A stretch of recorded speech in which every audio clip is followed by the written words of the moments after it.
Ethan Khan here for Seconds Out with Conor Benn. What was a little bit of back and forth in the press conference? I know it's got feisty a couple of times between you two. I spoke to Pete Dobson yesterday and he said, look, everything you do doesn't seem to get under my skin, but are you trying to do that? Is it a bit of mind games heading into the weekend?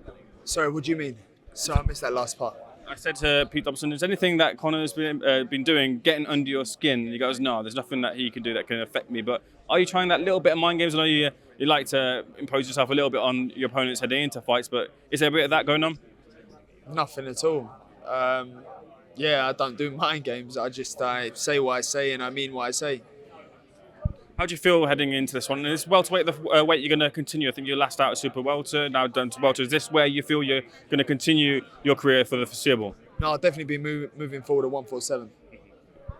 There's been a lot of outside noise in terms of this fight. First of all, from Chris Eubank Senior. Chris Eubank Senior himself has said that, look, when it comes to Pete Dobson, that's not the fight that we're looking for when it comes to Conor Benn's career. When he's talking about the likes of Jaron Ennis or Terence Crawford and Pete Dobson, there's a bit of a disconnect there. What's your thoughts on what Chris Eubank Senior has said recently on TalkSport? I haven't seen it or heard it, but I'll make him right. This isn't the fight that I want. This isn't the fight the public want, but it's a fight that will be a good fight for as long as it lasts. And it keeps me active, keeps me, fresh, ready for the big fights when they do come. From your point of view, do you feel that the Eubank Jr. fight can still happen? Do you feel like he wants that fight there? What's your point of view on the Eubank Jr. fight? Yeah, I mean, I'm not too concerned about what he thinks or anyone thinks, to be honest. I'm here to fight. I'll fight any man they put in front of me. So anyone they put in front of me, I'm ready to fight, man, to be honest. Devin Haney was a bit of an interesting name added into the mix there, one that hasn't been mentioned for a while, but that kind of caught me off by surprise. Did that catch you by surprise as well, the potential of Devin Haney? I know you want that fight, of course, maybe not particularly right now, but Devin Haney in the future? Yeah, it definitely caught me by surprise. I didn't think the fight, I didn't call for the fight. My name got mentioned by Bill Haney, so no problem. I'll take that fight any day of the week. These names are mentioned to me. What am I going to do? Say no? I'll fight anyone. With the style that you have, sometimes it can be tough for a Brit to come over to America and excite. They also want American fighters to do that. But do you feel that your style will transition over to an American audience? Yeah, of course. I fight like a little Mexican. Of course it does. With that said, then, do you feel there's a bit of added pressure to get that knockout? You didn't get it the last time round there, but do you feel there's added pressure to make sure you get it this time round? No added pressure, because even if my fights go 10 rounds or 12 rounds, they're still entertaining fights. It's still good for 12. People still standing at the edge of their seat. But for me, I will be gunning for the knockout. In terms of also the other outside noise regarding the appeal, how confident do you feel heading towards that appeal? And does that also put a distraction heading into the fight this weekend for you? I can't say it's a distraction because I'm fully focused, but is it there lingering? Yeah, of course it is. I want closure of this.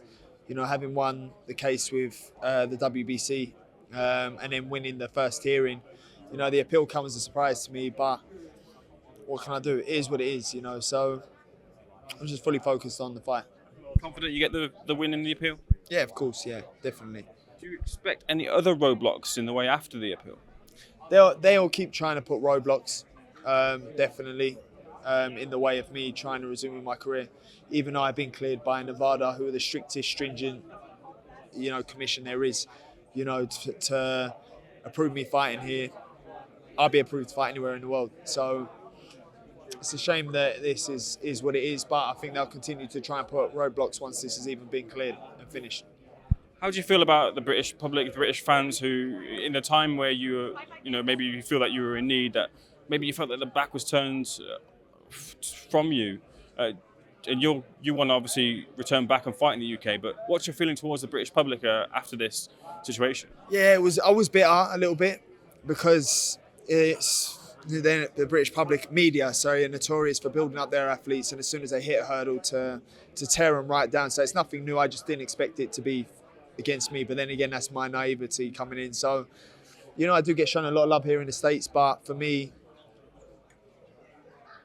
listen, I get shown a lot of love, man. Again, social media is the minority. And, as far as the commission back home, I'm a British fighter. I represent Britain. I represent my country, and I do it with pride. And, I stand on that. So, it's a shame when the media, are quick to tear you down without giving you the benefit of the doubt. Your personality is sometimes polarized, and some people like you, some people don't like you. But do you feel that maybe sometimes the feistiness, your feisty nature, might turn off the British public in a sense as well? When we talked about them turning back, they don't particularly like or want to see you be you in that sort of way. Do you know what I mean? Yeah, but what do I want to do? What do I do? Then be fake? You know, it's like I'm strong enough in myself to be who I am. You know, what have I got?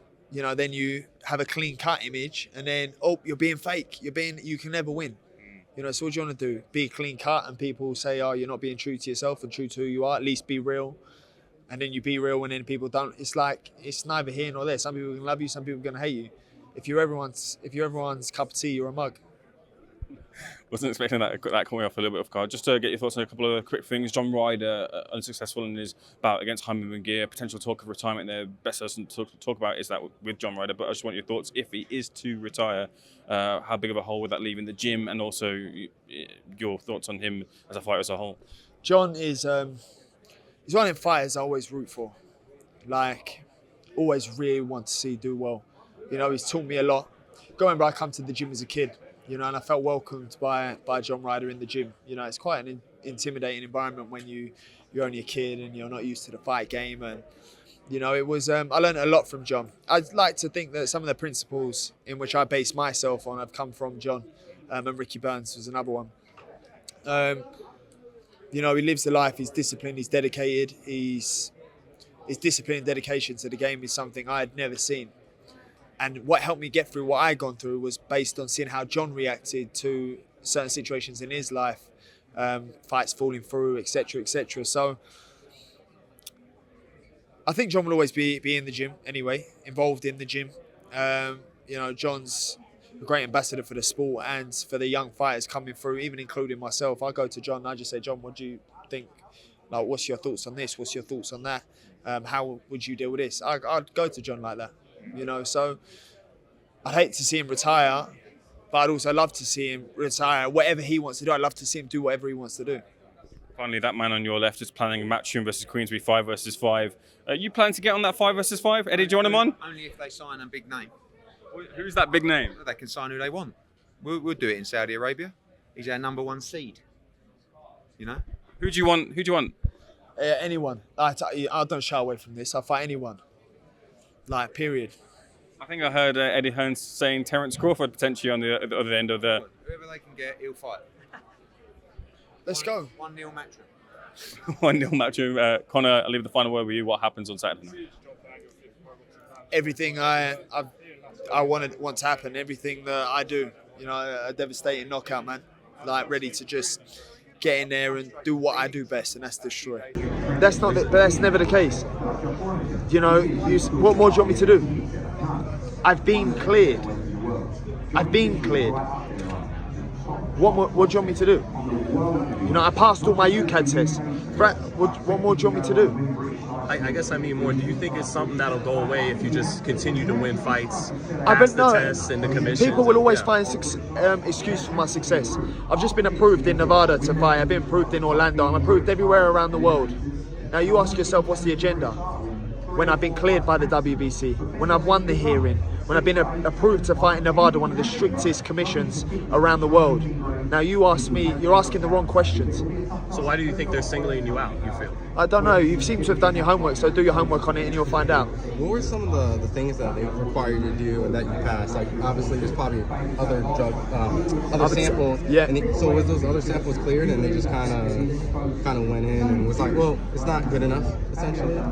Sorry, you lost me. No, like, you know, like they always have like the A sample, the B sample. Like, what were some of the things that they, I guess, made there was a reason why. There's a valid reason why. A WADA case study done a study on it. If you Google WADA, clomiphene, it will tell you everything you need to know. And that was the evidence.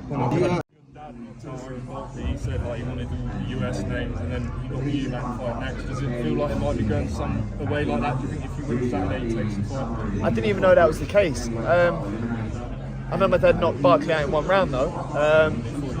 But for me, it's just a blessing to be fighting over here because the Ben name is familiar over here, and it's a blessing to be headlining Vegas. I mean, who would have thought? You know, at 27 years young, no amateur experience, turned pro at 19. worked extremely hard, and you know, to be headlining Vegas and see my name up in them lights is a blessing. There's another big fight in the UK Saturday, but actually, why should people tune into you if it's at the same time? Well, 22 fights, none of them have been a boring fight. You know, always give people value for money, always entertain, and that's what I'm here to do. It's the entertainment business. Watch Aziz, great fight. I don't know who I got in that. It's a 50-50 fight. I know Aziz probably is the underdog, but they're great fights. You like who you like. You know, if you want to watch a devastating knockout, you know where to tune in.